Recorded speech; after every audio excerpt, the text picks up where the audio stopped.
안녕하십니까. 행복한 금요일의 시작 아침마당 대구입니다. 여름방을 맞이해서 저희 아침마당 대구가 준비한 연속 특집. 네. 지난주 그 첫 시간에는 자녀 교육에 관한 특강을 들었고요. 이번 주와 다음 주에는 청소년의 정신 건강을 주제로 해서 특강과 이야기를 나누는 시간으로 준비했습니다. 네, 그렇습니다. 국민건강보험공단의 통계에 따르면요, 불안이나 우울감을 호소하는 아동 청소년들이 해마다 급증하고 있다고 해요. 근데 더 큰 문제는 이 불안이나 스트레스를 해소하기 위해서 우리 청소년들이 인터넷 게임, 도박, 알코올 중독에 쉽게 빠질 뿐만 아니라 더 나아가서 뭐 약물 중독, 마약 중독에까지 쉽게 빠진다고들 하더라고요. 네. 예. 근데 사실 우리가 생각할 때 청소년들의 중독 그러면은 단순하게 뭐 스마트폰 게임이라든지 아니면은 아이들이 우리가 너무 게임에 빠져 있다. 스마트폰 이것만 들여도 걱정을 했잖아요. 네. 근데 조금 더 심각하게 본다면 뭐 알코올 중독, 네, 도박 이렇게만 생각했는데 여기 약물의 마약 중독이라고 하니까 네. 그 심각성이 확 느껴지거든요. 근데 우리나라 이야기가 아니라고 생각했는데 이제 우리 아이들의 이야기잖아요. 우리나라 사실 마약 청정국 아니었어요? 저도 그렇게 알고 있었거든요. 그러니까 이 마약이라고 하면은 뭐 일부 연예인들의 문제거나 아니면 드라마나 영화에 나오는 미국 청소년들 예. 그들의 문제라고 생각했는데 우리 청소년은 절대 안 그럴 것이다라고 그럼요. 생각을 맞아요. 했었죠. 예. 근데 최근에 왜 그런 사건이 있었잖아요. 그 서울 시내 한복판에서 마약이 든 음료 나눠주고 그러니까. 그 그랬어요. 예. 마신 학생들 경찰 신고하겠다 네. 이런 협박한 사건이 있었는데 그거 보면서 그것도 대한민국에 서울 한복판에서 그런 일이 벌어진 것도 놀라운 일인데 거기다가 우리 청소년들이 이렇게 쉽게 마약에 노출돼 있었구나 생각하니까 너무 충격이에요, 진짜. 그렇습니다. 우리나라가 참 총 없고 마약 없다는 거 이 두 가지는 정말 다행스럽고 네. 자랑스러운 일이었는데 적어도 이 마약에 한해서만큼 이제 안심할 수 없는 상황이 된 것 같아서 참 씁쓸한데요. 사실 비단 마약뿐만 아니라 우리 청소년들이 다양한 자극적인 물질에 노출돼 있어서 네. 중독에 빠질 우려가 큽니다. 근데 중독은 그 자체만으로도 문제일 뿐더러 다른 심각한 문제를 야기할 수 있기 때문에 우리가 10대 청소년, 20대 청년들을 대상으로 예방 교육을 시급하고 중요하게 생각하고 해야 될 것 같아요. 그렇습니다. 또 오늘 청소년 중독 문제에 관해서 이야기해 주실 분으로요, 가족심리치료 전문가인 최성희 소장님 모셨는데요. 최근 청소년들이 이렇게 쉽게 중독에 빠지는 이유, 치료법 또 예방에까지 이야기 나눠보도록 하겠습니다. 소장님 나와주세요. 어서 나오십시오. 어서 오십시오. 우리 소장님 대구 경북 시청자들 위해서 또 이렇게 시간 내주셔서 감사합니다. 감사합니다. 네, 감사합니다. 우리 아침마당 대구 시청자분들의 인사부터 해주실까요? 네, 안녕하세요. 지난번 5월에 정말 꽃필 때 왔었는데요. 어느새 이제 아주 무더운 여름에 이렇게 또 오게 됐네요. 다시 초대해 주셔서 감사합니다. 반갑습니다. 네, 반갑습니다. 그러니까 5월 그런 가정의 달 특집으로 행복한 가정 생활에 대한 얘기를 또 해주셨는데 다시 모시게 되어서 정말 영광이고요. 그동안 어떻게 지내셨나요? 아주 바빴는데요. 네. 특히 지난 한 2주 동안 미국하고 코스타리카에 학교에 갔다 왔습니다. 네. 그래서 어제 도착해서 지금 방송 바로 나온 거예요. 사실 지난번 소장님 나오셨을 때 여러 이야기 해주시면서 우리 청소년들의 중독 문제가 심각해서 다양한 상담과 예방 교육 하고 있다고 잠깐 짚어주셨거든요. 네. 우리 청소년 실제로 어떠한 문제들에 그렇게 빠져들고 있나요 지금?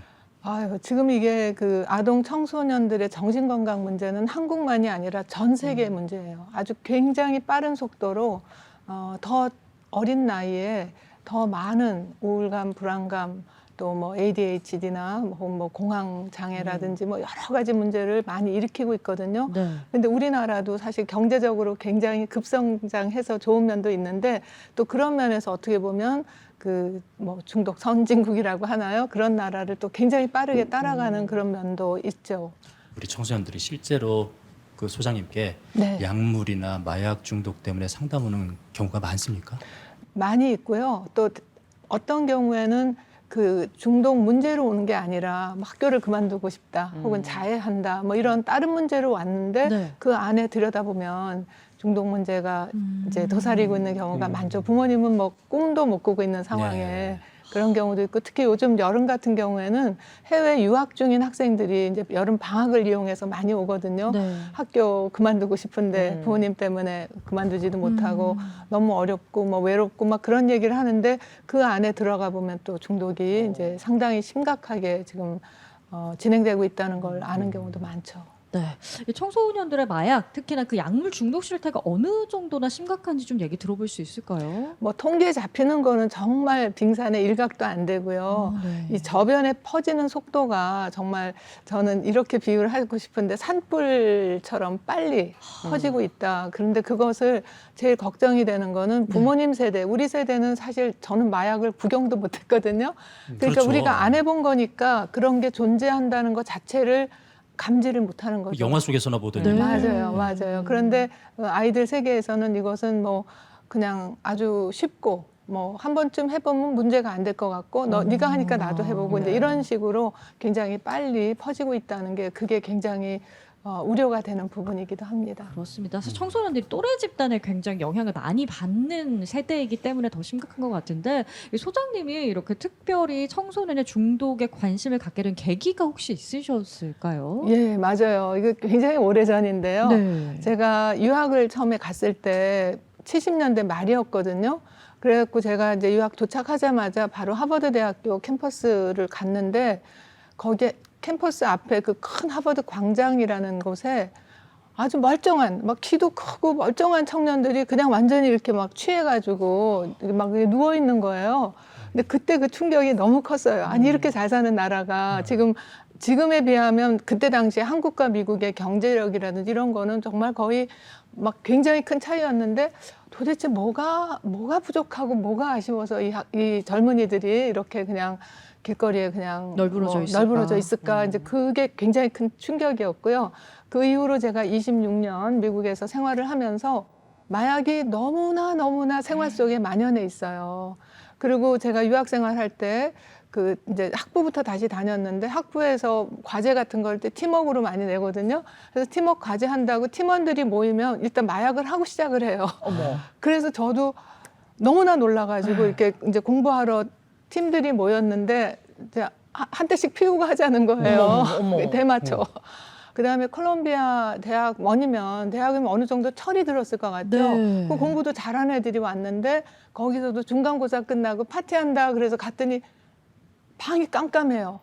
연기 그래서 이게 때문에. 뭐 하지? 그랬더니 진짜 까만 방에 아, 몇십 명이 둘러앉아가지고 연기를 모락모락 피워가면서 어머머머. 그렇게 우리 이제 공부하느라고 힘들었으니까 일단 이제 긴장을 풀고 그래서 또 36개 도망갔죠. 이제 그러면서 생활 속에서 보니까 정말 만연돼 있어요. 심지어는 교수들도. 그래서 제가 한국에도 이제 마약 문제가 정말 빠른 속도로 다가오겠다 싶어서 제가 2005년에 한국에 와서부터 상담사 훈련할 때 우리 준비해야 네. 돼서 그래서 한 18년 동안 계속해서 이제 저는 공부를 하고 외국에서 이제 최고의 전문가들 초대해서 워크숍도 하고 계속 이제 보급을 하고 준비를 해오고 있었죠. 예. 그러니까 이제 중독이 심해지면 다른 거는 다 관심도 없고 학교도 가기 싫고 직장도 가기 싫고 가족도 싫고 심지어 자기 자식도 뭐 귀찮아하고 그러면서 오로지 이제 그것과 어떤 중독 대상 뭐 음란물이든 무슨 마약이든 간에 그것과 자기밖에 세상에 없는 것 같이 그래서 일상생활이 유지가 안 되고 무너지게 되면 우리는 굉장히 심각하다고 보죠. 네, 청소년 중독 문제로 시리에 빠진 많은 분들에게 희망을 주는 우리 최성희 소장님의 강의 지금부터 박수로 청해 듣겠습니다.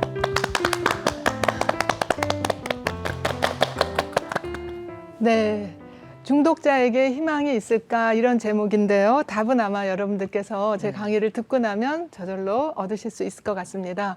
먼저 우리나라가 이제 더 이상 마약 청정국이 아니다라는 말씀 아까 하셨는데요. 도대체 마약 청정국이라는 것의 기준은 뭘까 하고 본다면 유엔에서 그 기준은 인구 10만 명당 마약 사범이 20명 미만인 나라를 마약 청정국이라고 합니다. 네. 그런데 우리나라는 벌써 2016년에 25명이 넘어갔어요. 그러니까 2016년부터 우리는 공식적으로 마약 청정국이 아닙니다. 아니네요. 그 사이에 벌써 7, 8년이 지났는데 사실 우리는 그냥 그 시간을 제대로 활용을 잘 못한 것 같죠. 그리고 2021년 검거된 마약 사범의 수를 보면 뭐 16,000이라고 뭐 얘기는 하지만 그러나 실제로는 훨씬 더 많기 때문에 지금 한 100만 명 정도로 추정을 하는데요. 그 우리나라 마약 그 어떤 그 유행의 트렌드가 청장년층이 즉 10대, 20대들이 온라인이나 혹은 클럽 등지에서 신종 마약을 쉽게 이제 한번 사용을 해보고 별 거부감 없이 마약을 접했다가 중독이 되는 것이 우리나라의 그 특징이라고 볼 수가 있습니다. 여기서 보시다시피 10대 마약류 사범이 그냥 뭐 급속도로 늘고 있고요. 특히 20에서 29세 사이의 마약 그 사범들이 굉장히 높은 수준을 차지하고 있죠. 예전에 우리나라에서 마약하면 좀 40, 50대, 30, 40대 옛날엔 거기다 이제 좀 그랬어요. 어떤 네. 특정 뭐 어떤 집단에서 하는 그런 우리 일반인들과는 좀 거리가 먼 집단에서 한다고 생각했는데 지금 이제 20대에서 굉장히 빠른 속도로 늘고 있죠. 그런데 저는 이제 아까 그 서양 얘기도 했지만 왜 이런 중독 문제를 그 마약 문제로 거의 50년째 이렇게 싸우고 있는 그런 나라에서도 해결을 못 하고 있는가? 그게 저는 굉장히 궁금했거든요. 제 나름대로의 그 답은 뭐냐 하면 중독의 원인과 치료 방법을 개인의 문제로 본다는 거예요. 네가 잘못한 거다. 혹은 너의 두뇌 이상이 있다. 혹은 유전 때문이다라든지 혹은 도덕적으로 타락했기 때문이라 이런 식으로 개인적인 문제로 보기 때문에 그래서 굉장히 한 사람을 치료한다 하더라도 이것이 다시 그런 어떤 뭐 가족이나 사회나 공동체로 들어갔을 때 다시 재범이 되는 경우가 굉장히 많고요. 그래서 어떤 중독에 빠진 사람들을 만났을 때 이제 제가 전문가로서 물어보는 방식이요. 잘못된 질문은 너 왜 중독을 못 끊니? 너 왜 이렇게 이기적이냐? 혹은 당신은 왜 이렇게 무책임하냐고, 왜 이렇게 술만 마시고 뭐 애들 그 돌보지도 않고 가정을 버리고 이러느냐 이런 식으로 묻는데 그건 정말 잘못된 질문이고요. 우리가 어떤 질문을 해야 되는지는 나중에 말씀을 드리겠지만 치료 목표 또한 해결하지 못하는 것이 대개 개인의 어떤 행동, 중독 끊으면 되지, 혹은 생각을 바꾸면 되지 이렇게 생각하는데 그런 거 가지고서는 해결이 안 되고 치료도 안 되고 일시적인 어떤 변화가 있다 하더라도 다시 재발률이 굉장히 높게 됩니다. 자, 그러면 우리나라가 이렇게 정말 마약이 막 확산되고 있는데 그 확산되고 있는 그런 그 확산세의 여건이 지금 아주 골고루 갖춰져 있다고 볼 수가 있겠는데요. 일단 가격 문제입니다. 가격이 예를 들어서 필로포닌 한국에 1g당 450불이라면 태국은 그것이 30분의 1이에요. 15불 정도, 미국은 그것의 10분의 1, 한 45불 정도. 그러니까 한국에 마약을 들여오면 이익이 많이 남는 거예요. 그 얘기가 되는 거군요. 그렇죠. 그러니까 기를 쓰고 뭐 이상한 방법 다 동원해가지고 마약을 들여오면 돈이 되니까. 첫째고요. 두 번째 유통망인데요. 유통망이 우리나라는 세계 최고의 통신망을 갖췄잖아요. 그게 참 약도 되지만 또 독도 되는 거예요. 거기다 우리 10대, 20대들은 소위 말하는 디지털 원주민. 뭐 이거 다루는 게 우리 어른들이 봤을 때 알지도 못하는 무슨 뭐 사이트에 들어가서 뭐 어떻게 해서 마약을 주고 팔고 이런 것들이 정말 알지도 못하는 곳을 헤매고 다니고 있다는 거죠. 거기다가 이제 이것도 전 세계적인 문제이기도 한데요. 코로나 이후 사람들이 단절되면서 우울감과 불안감이 굉장히 증폭됐거든요. 이거는 뭐 세계적인 그런 부분이기도 한데 더욱더 우리나라가 지금 마약 중독에 취약한 것은 다음 그 세 가지 부분인데요. 인식이 많이 바뀌었어요. 예전에는 사실은 어떤 중독에 빠진다, 이건 폐가 망신하는 거다. 예, 집안에 뭐 화투도 막 돌아다니면 안 된다 그럴 정도였잖아요. 그랬는데 이제는 특히 10대, 20대 젊은이들은 재미삼아, 호기심에 아니면 또 색다른 모험을 해보고 싶어가지고 그리고 내가 이런 것조차 안 해보면 유행에 좀 처지는 것 같고 예, 그래서 인식이 굉장히 많이 바뀌었다는 거고요. 그 다음에 이제 다섯 번째는 우리나라 청소년들의 그 불행감이 사실 굉장히 높아요. 굉장히 높고 이제 거기 조금 이따 제가 설명을 더 드릴게요. 그리고 스트레스는 엄청 높죠. 너무 어릴 때부터 과도한 경쟁 사회로 몰고 가면서 아이들이 뭘 잘못하면 여기 지고 뭘 잘못하면 뭘 못할 거고 하는 그런 불안감 속에서 그리고 성취를 위해서는 수단 방법을 가리지 않는 정말 유치원 애들부터 너무너무 그 과도한 경쟁 사회에서 주는 스트레스가 굉장히 높고요. 거기다가 특히 요즘 이제 젊은 세대들이 취업도 어렵고 성공의 길도 막막하고 미래에 대한 불확실이 굉장히 커지면서 절망감도 아주 크고요. 그리고 또 저는 이것도 꼭 강조하고 싶은데요. 우리가 아이들을 키울 때 너무너무 좀 빨리 아이들의 그 어려움이나 고통을 빨리빨리 해소해 주려고 하지 않는가. 예를 들어서 아이들이 울 때 분명히 우는 이유가 있을 거예요. 말은 못하지만 배가 고프든 혹은 졸립든 혹은 뭐 안아달라는 걸 원하든 그럴 때 거의 그냥 가짜 젖꼭지 입에다 콱 넣어주는 거거든요. 아니면은 그 아이들이 요새 제가 얼마 전에도 이제 외국을 갔다 왔다 그러지만 저는 비행기 타고 다닐 때 이렇게 우는 아기가 있으면 가서 이제 부모의 허락을 받고 제가 이렇게 안아주고 그러거든요. 아, 그러세요? 근데 예, 요새 우는 애가 없어요. 네. 뭐 하나 태블릿 보고 있죠. 음식점에서도 그렇고 뭐 기차 안에서도 그렇고 그러고 그다음에 이제 뭐 이렇게 애들이 좀 기분이 나쁘거나 화를 내면 과자나 초콜릿이나 아이스크림 주고 또 장난감 같은 걸로 예, 그렇게 빨리빨리 그런 불편한 감정이나 고통을 빨리 해소해 주려고 하는 것이 아이들이 스트레스가 있을 때 정말 그것을 감내하고 그걸 견뎌낼 수 있는 힘을 굉장히 약화시킨다고 저는 보거든요.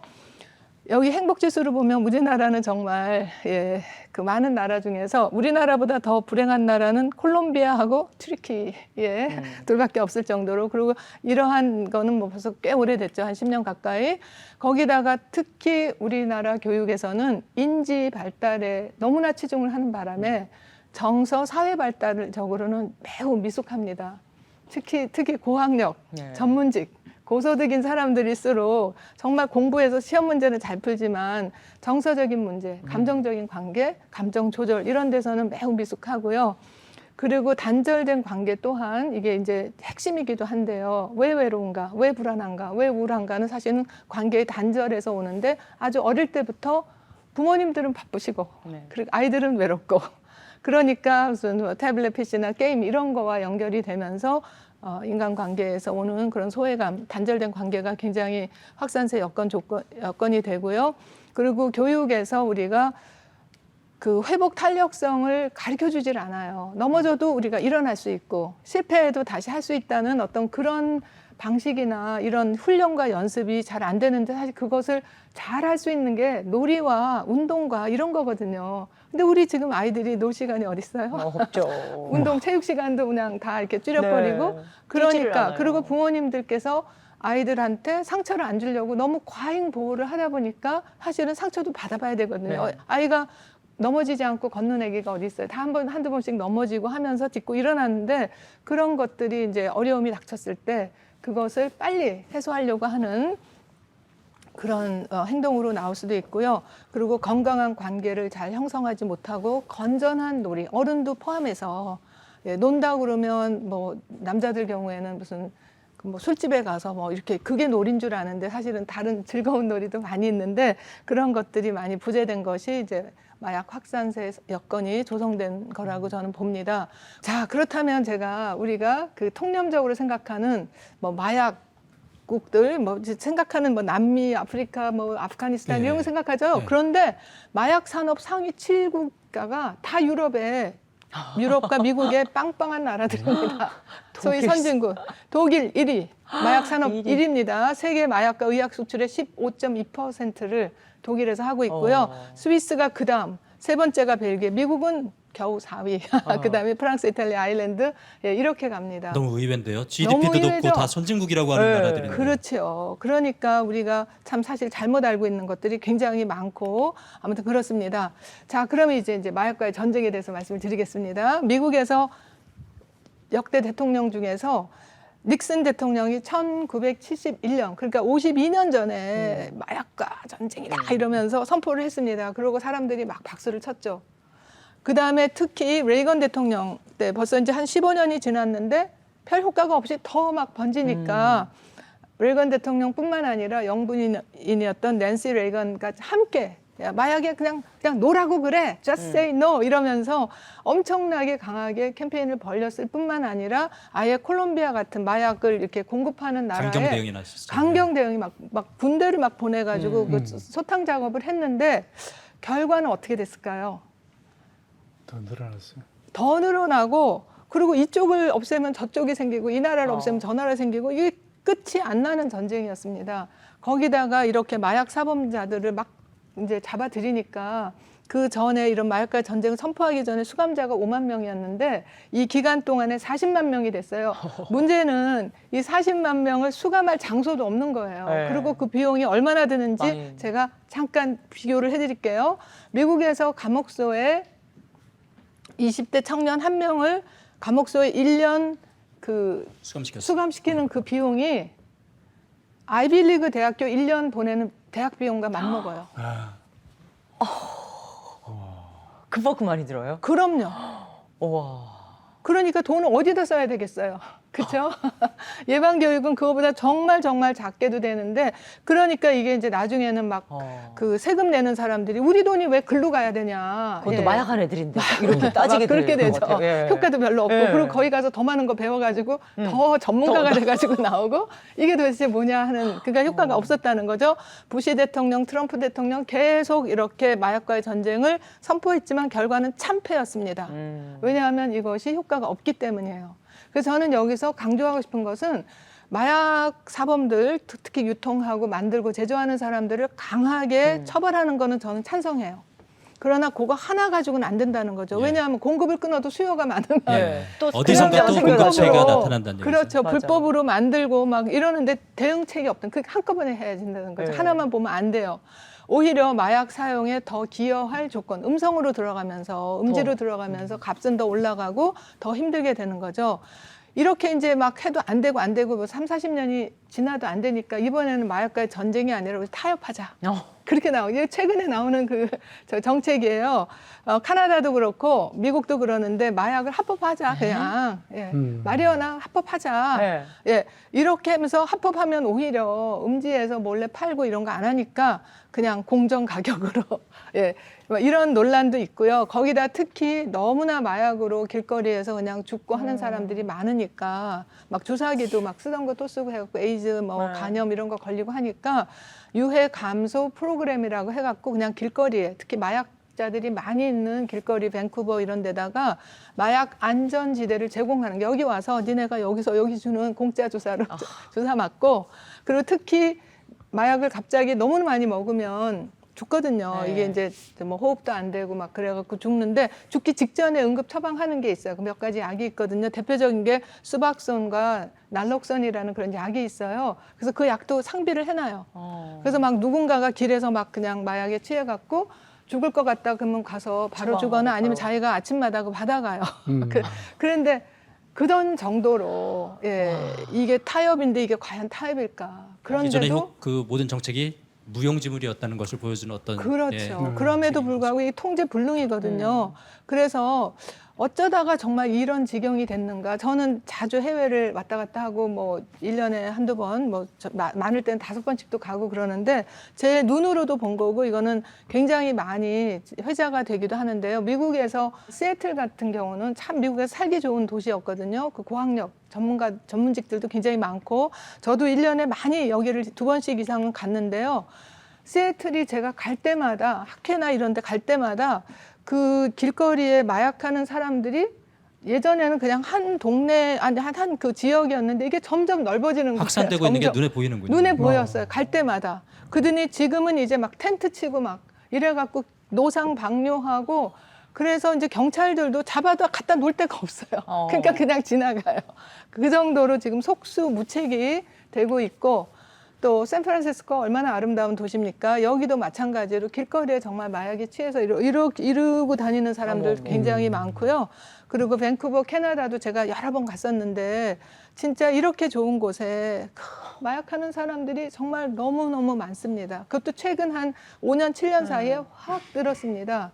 그리고 호주도 연간 그 청소년들의 뭐 술 이런 거에 있어 연간 나라 돈을 100조 원 써도 이게 줄지를 않고요. 심지어는 영국에서 마약으로 인한 그 과다 복용 사망자 수가 이렇게 올라가고 있습니다. 그러니까 이게 전 세계적인 추세라는 거죠. 한국만의 문제가 아니라는 거예요. 자, 그래서 어쩌다 이런 그 지경이 됐는가? 왜 중독에서 벗어나기 힘든가? 뭐 여러 가지 이유가 있겠지만 첫째로 뇌 기능의 변화를 가능해서 즉 이제 무슨 뭐 도파민을 확 나오게 한다든지 이렇게 해서 기분에 영향을 주는 자극은 모두 그 자극의 효과와 정확히 반대되는 뇌 반응을 야기합니다. 뇌에서 쾌락을 그 관장하는 그 부위와 통증을 하는 부위가 거의 같아요. 그리고 얘네들은 시소처럼 한쪽이 올라가면 한쪽이 내려갈 거 아니에요. 굉장한 쾌락을 느끼잖아요. 그럼 고통이 굉장히 이제 이게 다시 올라가면서 그 쾌락을 감소하면서 우리가 항상성을 유지하려고 그래요. 마치 온도가 올라가면 땀이 나가지고 식히는 것처럼 이게 우리 몸의 기제이기 때문에 그래서 쾌락이 크면 클수록 고통도 큽니다. 그래서 잠깐의 쾌락 때문에 많은 고통을 겪게 되고요. 그리고 찻잔, 술도 찻개비가 아주 가장 맛있지만 점점 감동도 희망도 줄어들고 절망감과 집착의 갈망으로 바뀌면서 이제 내성이 생기게 되죠. 더 많은 걸, 더 센 걸, 더 빨리, 더 많이 하지 않고서는 그런 똑같은 어떤 그걸 느끼지 못하니까 효과를. 그리고 고통에서 벗어나기 위해서 중독을 계속하는 거는 금단 현상이 너무 심하고요. 그래서 이런 고통의 원천을 우리가 제대로 짚지 않고서 현상만 가지고 증상만 가지고 하는 거는 마치 비유를 하자면 부엌에 물이 철철 흐르면 바닥물 닦는 것보다 수도꼭지부터 잠그고 닦아야 되지 않느냐.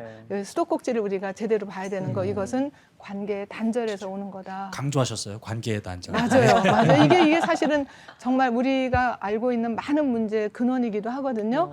그래요. 그래서 이제까지 정말 많은 치료법들이 뭐 알려지고 지금도 우리가 쓰고 있는데 대부분의 이런 치료들은 뭐 안 하는 것보다 날 수는 있겠지만 효과성이 그렇게 높지가 않습니다.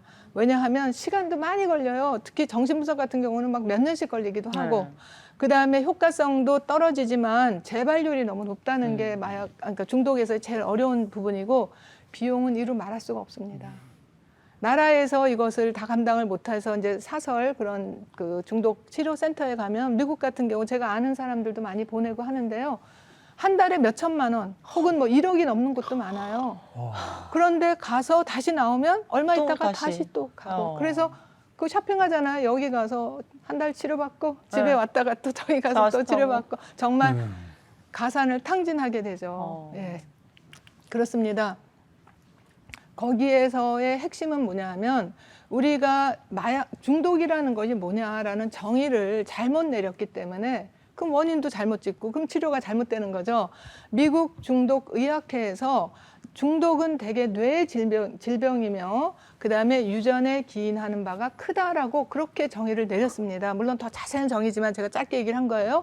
그래서 대체로 중독은 뇌의 기능적인 변형이 일어나서 뭐 보상회로가 어떻게 되고 충동이 어떻게 되고 자기 통제력이 어떻게 되고 어쩌고 하기 때문에 그래서 이거는 뇌 질병이다 이렇게 얘기를 하는데요. 하지만 많은 연구를 봤을 때 어떠한 뇌와 유전에 대한 단일 설명도 그거를 뒷받침하는 근거가 별로 없습니다. 그냥 설이지. 그리고 이런 질병론이라고 하는데요. 질병론은 일단은 중독자에게 이거 나 병이래. 그리고 우리 애가 그렇게 된 건 내 잘못이 아니고 얘 병이래. 이러면 약간의 죄책감을 벗어나게 해줄 수는 있어요. 하지만 질병론은 뭐가 문제가 되냐 하면 이게 전체 어떤 구조적인 문제가 아니라 너 질병 걸렸어? 마치 코로나 너 걸렸어 안 걸렸어 하는 식으로 누가 걸렸느냐에 초점을 맞추게 된다는 거죠. 환자 한 명에만 초점이 되는 거예요. 관계는 맞습니다. 이제 도외시되는 관계와 거게. 이 체계 속에서의 어떤 그 그러니까 인과관계를 우리가 잘 볼 수가 없는 거죠. 거기다가 요새 ADHD 진단받는 애들 너무 많잖아요. 우울증도 너무 많고 막 그러는데 유전자 그렇게 갑자기 그렇게 안 변합니다.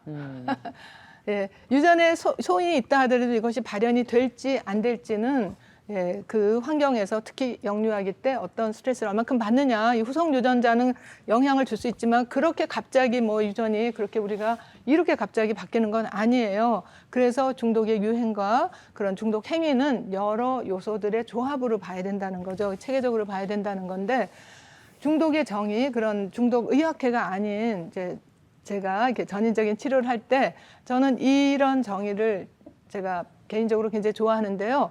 중독이란 쾌락과 해소에 대한 갈망으로 충동적인 사용을 하는데 이거는 단기적이죠. 그런데 장기적으로는 굉장히 많은 부정적인 결과가 일어난다는 거. 건강도 나빠지고 회사에서 쫓겨나고 학교도 그만두고 관계도 망가지고 가정도 깨지고 이런 부정적인 결과에도 불구하고 쉽게 끊지 못하는 복합적인 심리, 생리, 사회적인 과정이다. 이렇게 봐야 된다는 거죠. 일단 넘어가겠습니다. 그리고 중독에는 여러 가지 종류가 있는데 억제제도 있고 흥분제도 있고 환각제, 마취제, 대마초, 진통제 뭐 여러 가지가 있는데요. 저는 여기서 펜타닐에 대해서 조금 더 깊이 말씀을 드릴 텐데 그 전에 꼭 말씀드리고 싶은 것은 중독은 이러한 물질만이 아니라 행동 중독이라는 것도 있어요. 행위로서 게임, 휴대전화, 성, 도박, 쇼핑, 성형, 극단적인 운동, 음식 중독도 있고요. 포르노 중독, 자위 중독, 관계 중독이라는 것도 있어요. 그래서 예, 이런 것들을 우리가 다 중독의 범주에 넣을 수 있다는 겁니다. 자, 그 중에서 제가 이제 여기 아주 치명적인 신종 마약 펜타닐에 대해서 조금 더 말씀을 드릴게요. 왜냐하면 우리 보통 마약 그러면 뭐 코케인 네. 아니면 또 헤로인. 뭐 네, 이런 거 그런 거. 뭐 필로포닌, 네. 뭐 히로뽕이라고 하는 필로폰 뭐 이런 거 생각하는데 펜타닐은 정말 많은 사람을 지금도 죽이고 있거든요. 너무너무 무서운 약인데 사람들이 잘 몰라요. 그래서 제가 말씀을 드릴게요. 신종 마약입니다. 강력한 마약성 진통제인데 모르핀도 그렇거든요. 근데 모르핀의 50배에서 100배 효과를 냅니다. 그런데 치사량이 너무나 작은 거예요. 쌀, 알, 2톨 크기 정도만 복용을 해도 죽어요. 그 정도로 치사량이 굉장히 높습니다. 그리고 원래 이런 강한 진통성 마약성 진통제는요, 말기 암 환자나 또 대형 수술 환자들이 너무 아프니까 진통제로 쓰였고 그랬는데 이게 어쩌다 이렇게 중독으로 가게 됐냐면 미국에서 1990년 후반기에 옥시콘틴이라는 마약성 진통제가 제약 업체들의 로비로 인해서 의사들이 처방해도 된다. 그리고 이때 뭐가 큰 이 영향을 줬냐 하면 의사들의 역할은 병만 고치는 게 아니라 환자들이 고통스럽다 하면 고통, 통증 줄여주는 것도 의사의 역할이다. 예, 그러면서 아프다 그러면 통증약, 진통제 준다. 이런 것이 사실은 제약업체의 어마어마한 로비로 로비예요. 시작이 돼가지고 그냥 많이 주기 시작을 했습니다. 빗장이 풀렸군요. 빗장 맞아요. 정말 그 표현이 정말 맞는데요. 그래서 의사의 처방으로 의도치 않게 마약에 중독된 환자들은 더 이상 이제 의사가 처방을 안 해주게 되면 거리의 마약상을 찾게 되었고 그러면서 사망자가 급증하게 되었습니다. 지금은 7분마다 한 명씩 죽어요. 미국의 경우. 7분만, 매 7분만. 지금 우리 지금 방송하는 동안에 몇 명이 죽었습니다. 지금 미국 네. 청소년들 사이에 가장 위험한 거 펜타닐이라는 보도가 지금 많이 나오고 있어요. 맞습니다. 그런데 이제 이 펜타닐이 사실은 원래 모르핀 이런 거를 이제 천연으로 얻으려면 값이 비싸거든요. 근데 이거를 화학적으로 아주 싸게 합성을 할 수 있게 되고 그다음에 중독성이 굉장히 높아서 한두 번만 먹어도 중독이 바로 되니까 그러면 수익성도 높잖아요. 자꾸 먹을 테니까. 그래가지고 여기에다 이제 주목을 하면서 주로 중국에서 싸게 원료 성분을 제조해서 이건 멕시코로 대량 보내요. 그럼 멕시코에서 이거를 생산을 해갖고 이제 미국, 영국, 캐나다 이런 암시장에 이제 판매가 되는 그런 구조가 있는데요. 뭐 이것도 자세한 길이 있지만 제가 여기서 이제 이 정도라고 얘기를 하고 펜타닐은 굉장히 초강력 마약성 진통제라서 이것을 끊었을 때 그 고통이 그 사람들의 표현에만 금단 현상을 가졌던 사람 살을 기름에 튀기는 것 같이 아프대요. 그리고 뼈를 막 이렇게 망치로 이렇게 부숴서 가루를 내는 것 같이 아프기 때문에 그 통증을 견디지 못해서 또 하게 되고 또 하게 되고 뭐 거의 죽을 때까지 하게 된다는 정도로 그 정도로 굉장히 금단 증상이 심하겠습니다. 그런데 마약상들은 의존성이 있는 거의 모든 약물의 가짜약 제조 과정에서 펜타닐을 섞어서 펜타닐 중독자를 지금 대량 뭐 캐나다, 미국, 호주, 뭐 심지어는 사우디아라비아 막 이런 데까지도 그냥 대량 지금 양산을 하고 있고요. 결국 길거리에 약물이 대량으로 나돌기 시작하면서 2013년부터 현재까지 북미 중심의 아까 제가 사진으로 보여드렸던 최악의 약물 위기가 벌어지게 된 겁니다. 그런데 한국에서는 동네 병원에서 상대적으로 규제가 느슨한 펜타닐 패치라는 거 있죠. 마치 무슨 붙이는 파스, 거죠, 예. 파스 같이 네. 그런 거를 무분별하게 처방해서 펜타닐이 음지에서 상당히 퍼지는 상황이 발생을 했습니다.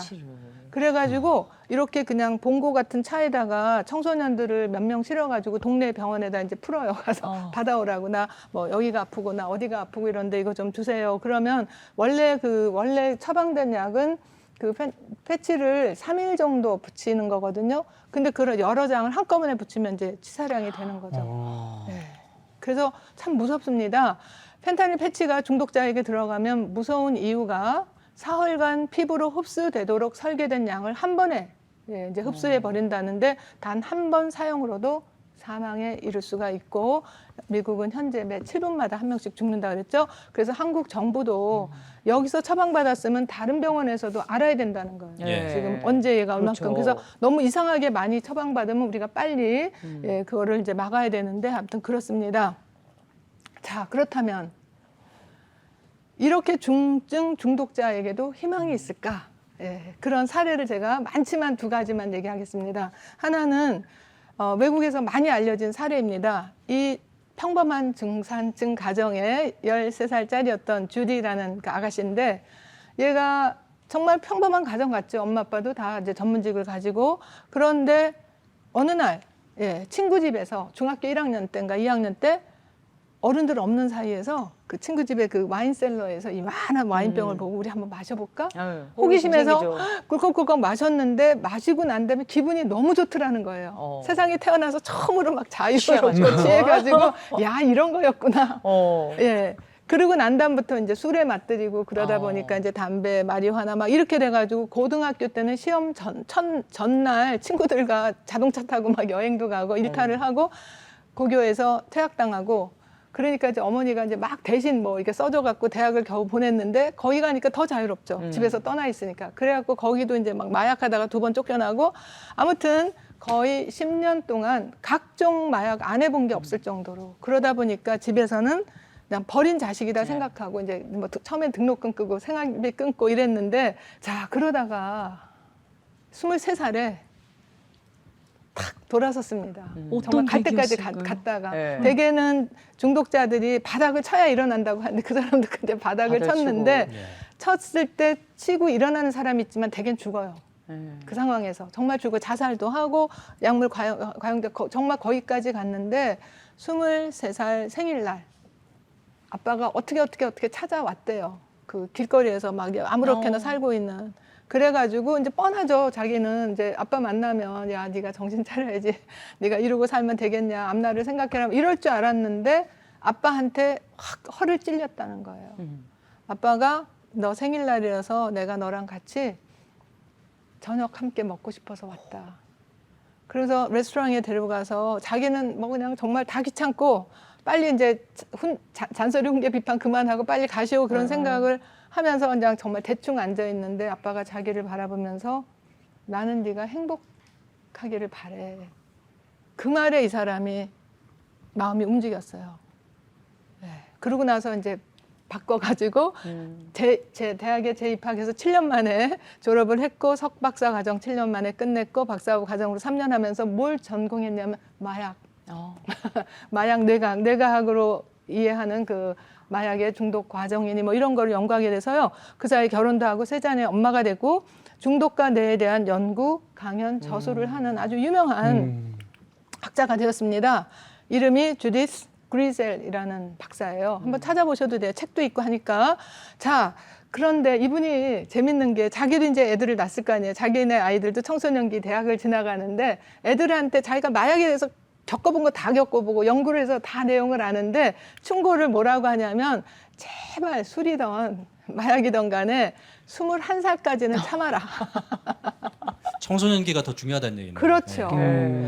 18세 이전에 술을 마시면 훗날 알코올 중독이 될 확률이 25%인데 한 해 미룰 때마다 7%씩 감소가 돼서 21살 이후로 되면 나중에 어른이 돼서 술 중독이 될 확률이 4%밖에 안 된다는 거예요. 그러니까 3년만 참으면 그 다음에 이런 자체력이 식으로 높아지는데. 그렇죠. 네. 그리고 이제 뇌가 이때는 아직까지 형성기라서 망가진 게 회복이 굉장히 어렵기 때문에 그렇습니다. 아무튼 그리고 이제 저가 또 많이 치료했던 중에 이제 한 분은 아들이 스포츠 도박으로 5천만 원 정도 잃었어요. 그리고 그 과정에 뭐 다른 중독도 많이 하죠. 한 가지만 하는 게 아니라. 그래서 10년 동안 아들과 싸웠던 그 어머니와 아들의 회복 과정인데요. 이 어머니가 이제 아이가 회복되고 나서 근데 회복되는데 시간이 그렇게 많이 걸리지 않았어요. 예. 뭐라 그러냐 하면 저의 이야기가 정말 여러분들한테 희망이 되기를 바랍니다 하면서 5년 전 자기 아들이 이랬다 그러면서 이때는 정말 누가 위로를 해줘도 위로로 느껴지지 않을 만큼 처절하고 외롭던 그 엄마에게도 그렇게 힘든 시간이었는데 저가 이때 그 아이의 중독 문제도 있지만 그 어머니 안에 있는 깊은 상처가 있고 그 상처가 계속해서 아이에게 그 전달했나 더 상처를 봐요. 주는 그런 상황이었거든요. 그래서 최 박사님과 함께한 치료에서 제 내면에 있던 깊은 숨겨진 상처가 무엇인지 알게 됐습니다. 그리고 그 상처에 내가 취약할 때 어떻게 아들한테 다른 사람한테 내가 대하는지도 비로소 알게 되었습니다. 제 상처를 마주하고 보듬고 나니 저를 통제할 수 있는 역량이 더 커졌고 아이와의 갈등에서도 예전보다 훨씬 더 부드럽고 이성적으로 접근할 수가 있었습니다. 결과적으로 아이는 한 발자국씩 회복이 됐고 아침에 그리 깨워도 일어나지 못하던 그 아이가 자취를 하면서 7시면 혼자 일어나 샤워를 하고 늦지 않게 등교를 하고 과제를 내느라고 밤을 새고 장학금을 받아왔습니다. 야, 예. 그리고 그때 굉장히 이제 막 약물 그 후유증으로 살도 굉장히 쪘거든요. 우울증 치료로 110kg까지 늘었던 살을 72kg까지. 왜냐하면 여자친구가 생겼는데 아우. 자기가 여자친구한테 예, 좀 더 잘 멋있게 보이고 보이고 싶다고 싶고. 그래요. 예. 이런 모든 일들이 기적이며 감사의 순간입니다. 그리고 그 작은 아들까지도 정말 정말 좋아졌거든요. 제가 이 작은 아들도 이제 시한폭탄이다 그랬어요. 예, 근데 아무튼 그래서 몇 년 전 아들이 박사님과 상담하러 들어갈 때 제게 내주신 과제에서 자기가 나는 이러이런 삶을 살고 싶어요. 내 생활이 이렇게 바뀌었으면 좋겠어 하는 걸 그대로 지금 살고 있다 하면서 저한테 몇 년 전에 이렇게 보내줬던 편지입니다. 이런 사례가 뭐 너무 많지만 시간상 제가 이제 그 진짜 원인 조금 알려드리겠습니다. 지난번에도 잠깐 말씀드렸듯이 이렇게 아동기 부정적 경험이 뇌 발달에 영향을 주고 그것이 사회정서 인지 발달 문제로 하고 이제 더 커지면서 해로운 행동으로 나오는데 이것이 외부로 표현되면 공격적인 행동, 학교 폭력, 무슨 뭐 주먹 다짐 이런 걸로 나오고요. 이것이 내부적으로 표출되는 게 도피적인 행동입니다. 대표적인 게 술, 담배. 그다음에 각종 중독은 거의 다 도피적인 행동이고 거기서 더 나가면 자해 그리고 궁극적인 도피는 자살이죠. 그래서 둘과 다른데 뿌리는 같아요. 결국 그렇게 하다 보면 여러 가지 건강 문제가 있게 되고 그러고 나서 이제 평균적으로 일찍 돌아가신다까지가 연구가 된 게 바로 에이스 연구라고 해요. 그 에이스에 해당되는 것들이 이런 겁니다. 부모의 갈등, 별거, 이혼, 주사, 뭐 가정폭력, 산후우울증, 수감이나 죽음, 신체, 심리, 성적 학대, 신체적, 정서적 방치, 출생 과정의 의료 트라우마, 그리고 만 2세 이전에 양육자가 갑자기 바뀌는 거. 예, 할머니가 봐주다가 뭐 갑자기 뭐 옆집 아줌마가 봐주다가 또 어린이집에 보냈다 뭐 이런 것들도 굉장한 아이들에게 트라우마가 되고 잦은 이사와 전화, 또 학교에서 애들한테 폭력, 왕따 당하는 거, 심지어 여기에 부모의 외도까지 들어가는데 뭐 더 많지 않지만 하여튼 해당되는 것이 하나 될 때마다 에이스 점수로 했는데 여기에서 에이스 점수가 4점 이상이 되면요, 알코올, 어른이 됐을 때 알코올 중독이 될 확률이 7.4배. 5점 이상이 되면 50살 이후에도 항우울증 약을 복용할 확률이 100%. 미국의 경우에요. 100% 약을 먹는, 그러니까 우울하니까. 6점 이상이면요, 주사, 정맥 마약을 할 확률이 무려 그렇지 않은 사람에 비해서 4,700배. 6점 이상이면 자살 시도를 할 확률도 5,000배. 그럼 우리가 이런 걸 알면서 아동기 부정적 경험을 모른 척 할 수가 없잖아요. 네. 그렇죠? 이게 확률적으로, 통계적으로 수치가 다 나온 그게 바로 아동기 부정적 경험인데요. 여기서 얘기하는 게 뭐냐 하면 아이가 어릴 때 예측 가능하고 조율해주는 양육을 받으면 관계적 과정을 중재하는, 즉 감정 조절 능력, 충동 조절 능력, 소통, 공감하는 능력들이 건강하게 발달합니다. 그래서 우리가 그 중독의 문제를 인간의 기본적인 욕구 두 가지의 문제로 보면 답이 굉장히 빨리 나옵니다. 우리 모두에게는, 모든 인간에게는 두 가지 기본 욕구가 있는데, 물론 물질적인 욕구 외에 먹고 자고 이런 거 외에 두 가지가 뭐냐 하면 영유아기 때 애착이 바로 튼튼하게 형성이 돼야 돼요. 그것은 생존을 위해서는 너무나 필요한 거거든요. 혼자 살 수 없기 때문에. 그런데 애착을 할 때 엔도르핀, 즉 내인성 모르핀이 나오고요. 엔도르핀은 뇌와 뇌 하수체에서 생성되는 중추신경계 아편유사 수용체에 작용하는 신경 전달 물질로서 황홀감, 극치감, 기분 좋음, 안정감, 통증 완화 등의 작용을 합니다. 그래서 갓 태어난 쥐에게 그 엔돌핀 수용체를 제거해 버리면요, 아이가 자기 엄마를 분리해도 울질 않아 가지고 결국은 돌봄을 못 받아서 죽습니다.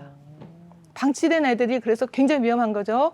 그리고 아동기의 높은 스트레스 상황에 처하면 엔돌핀 체계 발달에 지장을 주게 되면서 헤로인, 아편 유사체를 하는 사람들이 아편을 처음 했을 때, 뭐 펜타닐 처음 복용했을 때 그때 어떤 느낌이냐면 아주 따뜻하고 포근한 담요를 이렇게 싹 감싸주는 그 기분을 느낀다고 그래요.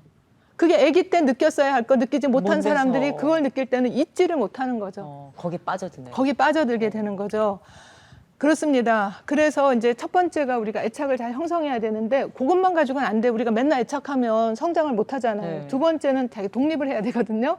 독립의 욕구는 되게 이제 만 2살, 3살 그때부터 시작이 되는데 젖을 떼고 걸음마 하면서 옛날에는 우리가 아파트에서 안 살았어요. 우리가 수백만 년 동안 정글이나 자연 속에서 살잖아요. 그럼 자연 속에서 살다가 목이 마른데 내가 어디로 갔지? 어디로 가면 좋지? 맹수가 나올 것 같은데 여기 가야 돼 말아야 될 때 할 때 요새같이 이렇게 휴대전화 찾아고 엄마 나 이리로 갈까 이렇게 못했거든요. 자기 감각에 의존해야 돼요. 자기의 내적 감각에. 감을 따라갈 수 있게 되는 거. 그래서 자신의 내적 감각과 연결되어야만 또 살 수 있었는데 그게 우리는 다 단절시켜 버리죠. 그래서 자기의 욕구와 감정이 나 이렇게 하고 싶은데 안 돼 하면은 애들은 이제 상충이 되는 거예요. 과자 먹고 싶은데 안 돼. 떠들고 싶은데 저기가 이렇게 하게 되면 아이들은 자기 감정을 억누르고 자기 감각을 잃어버리게 됩니다. 그렇게 자기 감정적, 감각적 이런 걸 잃어버리면 내가 누군지, 어떤 경험을 했는지, 누굴 위해 사는지 목적의식과 방향감각을 잃어요. 저희가 미국에 살 때 한국에서 뭐 그냥 수능 만점 맞고 아이비리그에 들어온 학생들 와서 많이 중독에 빠지는 거 봤어요. 근데 물어보면 나 여기 왜 있는지 모르겠다. 뭐 하는지 모르겠다. 왜냐하면 부모가 자신의 어떤 의지나 뭐 그 적성과 상관없이 부모가 원하는 의사 되라, 변호사 되라, 뭐 되라 이렇게 하니까. 그래서 중독의 핵심은 바로 이런 단절감, 자기와의 단절, 부모와의 단절, 사회와의 단절에서 오는 것이고 회복은 어디서 찾아야 되느냐? 연결해서 찾아야 되는 거죠. 그래서 중독이 문제가 아니라 문제를 해결하려고 하는 시도가 중독이라는 거예요. 그래서 왜 중독하냐가 아니라 왜 하느냐. 무엇이 이렇게 고통을 유발하냐. 어떻게 그 고통을 예방하고 힐링을 하느냐. 그런데 중독 치료로 들어가 보면 대부분은 아동기 트라우마의 후유증으로 고통을 받고 있고요. 이 중독은 이런 고통에 대한 대응책이지만 그게 효과적인 대응책이 안 된다는 거죠. 그냥 단지 일시적 생존 욕구와 갈망을 해소하는 대가로 장기적으로는 더 큰 문제를 일으키는 것이 바로 중독의 또 문제이기도 하고요. 그래서 우리가 중독에 빠지는 단계가 제가 6개 있다고 그랬죠. 맨 처음에는 이제 학교 안 가고 부모 눈 마주치지 않고 도피합니다. 도피하고 나면서 자기가 재밌는 거에 유지를 하려고 애를 쓰면서 점점 더 새로운 걸 찾아내죠. 점점 새로운 걸 찾아내면 그러면 관심사가 점점 줄어서 숙제 안 하고 싶고 학교 안 가고 싶고 뭐 다른 거 다 귀찮아요. 친구들하고 만나는 것도 싫어요. 관심이 좁아집니다. 술 중독자도 마찬가지고 마약 중독도 마찬가지예요. 그렇게 되면 이제 약속을 하는데 계속 거짓말하고 약속을 어기고 그러다가 마지막에 궁극적 붕괴가 되게 이제 널브러지는 상황이에요. 그런데 요쯤에서 와요. 여기는 아직 안 와요. 저 상담 받을 땐 거의 이쯤에 옵니다. 하도 약속을 안 지키고 하도 뭐 일상생활이 안 되고 하도 싸우다가 정말 부모도 지치고 아이도 거의 제가 볼 때는 정말 위험 상황에 있을 때 거의 옵니다. 그런 상황이라고 일단 보시면 되고요. 그래서 이제 치료로 들어갈 텐데 모든 치료의 핵심은 저는 연결이라고 봅니다. 너무 안타깝게도 사실 의사들이 의과 대학을 다니는 동안에 트라우마에 대해서 별로 안 배워요. 아동기 부정적 경험은 아예 모르는 사람들이 대다수예요. 한국에도 그렇고 외국도 마찬가지예요. 의과대학 과정에 커리큘럼 안에 없어요. 그런 게. 아이가 어떤 환경에서 의사들이 안 물어보잖아요. 너 어릴 때 어땠니? 이런 거 안 물어보잖아요. 그냥 눈에 보이는 문제만 하는 거잖아요. 그런데 그리고 사실 의사들도 의사가 되는 과정에서 트라우마 너무 많이 받아가지고 트라우마 얘기하는 것도 싫어할 수도 있어요. 예. 그렇기 때문에 우리가 치료의 핵심을 단지 증상을 없애는 거, 술을 끊는 거, 마약을 끊는 거가 아니라 전반적인 그 생명체, 유기체가 잘 돌아가게 하는 건데 첫째는 자신의 몸과 연결을 해야 돼요. 제가 음식 중독하는 사람을 치료를 해줬는데 스트레스 받게 되고 외롭고 슬프면 정말 아이스크림 한 통, 피자 세 판 막 먹었거든요.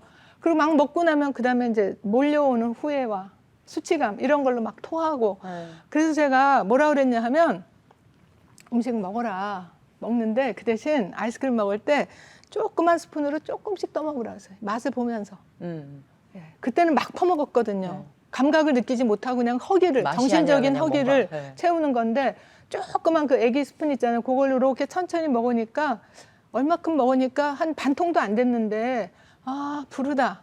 그게 자기의 감각과 연결하는 거예요. 감정과도 연결을 해야 되는데요. 일 중독하는 사람도 있어요. 일 중독에 빠져가지고 111만 하는 사람인데 그럴 때 무엇이 그렇게 두려운가? 실패에 대한 두려움. 다른 사람에게 낙오될까 봐 두려움. 또 사람들한테 인정받지 못할까 봐. 그래서 이제 자기의 감정과 연결하면서 치료한 예도 굉장히 많고 그리고 이제 중요한 관계 속에서 연결. 부모, 부부, 친구 관계 그리고 공동체와의 연결. 그래서 모든 치료의 핵심은 연결 또는 재연결. 리커버리라는 말이 회복이라는 말이 다시 커버리 다시 연결해서 발견해서 찾아서 합쳐진다는 말이거든요. 예, 그래서 재발 방지를 위해서는 뭐를 우리가 배우고 또 훈련을 해야 되냐면 스트레스 관리법을 배워야 돼요. 왜냐하면 대부분의 재발은 스트레스 받을 때 다시 되거든요. 그렇죠? 그리고 가족과 공동체 속에서의 관계 회복을 하기 위해서 제가 관계 코칭 그리고 굉장히 좋은 방법 이번에 제가 미국 가서 다시 배운 것도 그런 건데요. 아무튼 회복하는 방법들이 있습니다. 그리고 이제 궁극적으로 내적 공허감과 그다음에 두려움을 우리가 직면하고 가치와 의미를 찾으면서 목적과 희망을 가지고 살 수 있게 하는 거 다 가능합니다. 그렇게 시간이 많이 걸리지 않아요. 그래서 제가 이거 시간이 조금 길지만 이 말씀을 이게 이제 해결책에도 들어가기 때문에 예방에도 들어가고요. 캐나다의 심리학자인 브루스 알렉산더는 쥐 가지고 실험을 했는데요. 처음에 그 케이지 안에다가 쥐들에게 물과 헤로인을 놓아뒀더니 충동적으로 헤로인 먹으면 기분이 좋으니까 도파민이 생기니까 먹고 결국은 죽었어요. 그래서 첫 연구의 결론은 약물은 본래 화학적으로 도파민을 일으키는 중독성이 있기 때문에 누구든 그것을 섭취하면 한 방향으로 그냥 중독에 걸린다. 이게 결론이었습니다.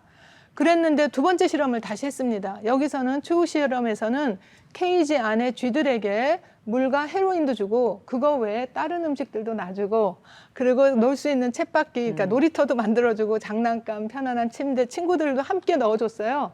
그랬더니 얘네들이 가끔씩은 마약을 했지만 아무도 안 죽는다는 거죠. 딴 거 할 게 많으니까. 예. 그래서 이 실험을 쥐공원 실험이라고 합니다. Red Park Experiment. 우리가 애들한테 지금 학교하고 학원하고 그거 외에 뭐 주나요? 아무것도 안 주고. 그러니까 행복감이나 중독으로 뭐 안정감을 가죠. 느낄 수 있는 게 없어요. 없죠. 예. 바로 그래서 우리가 이걸 볼 수가 있고요. 또 하나 연구는 베트남 참전 군인들이 마약 많이 했거든요.